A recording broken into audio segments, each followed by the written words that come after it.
All right, folks, gather around for an absolutely wild story about a pet detective with a twist you won't believe.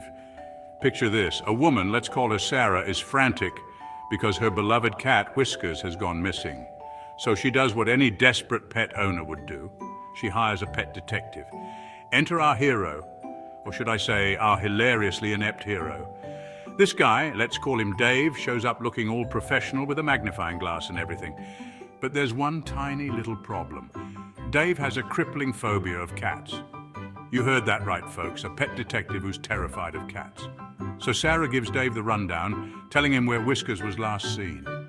Dave nods sagely, trying to hide his trembling hands. He starts his investigation in the backyard, tiptoeing around as if he's in a minefield. The poor guy jumps at every rustle and shadow, convinced a cat is going to pounce on him at any moment. Dave decides to interrogate the neighborhood dogs, hoping they might have seen Whiskers. Picture this, a grown man asking dogs for clues. He even tries to bribe them with treats, which, unsurprisingly, doesn't yield any useful information. The dogs, of course, are loving it, but Dave, not so much. Next, Dave moves on to searching under the porch. He arms himself with a broomstick, poking around like he's searching for a deadly creature. When a stray leaf blows by, he nearly jumps out of his skin. At this point, Sarah's starting to question her life choices. Then something amazing happens.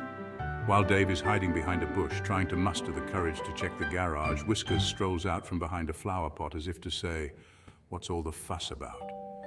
Sarah is overjoyed and scoops up Whiskers into her arms. Meanwhile, Dave peeks out from his hiding spot, sees the cat, and faints right there in the yard. Sarah can't help but laugh at the irony of it all. Here she is holding her cat, while the pet detective lies unconscious on the grass.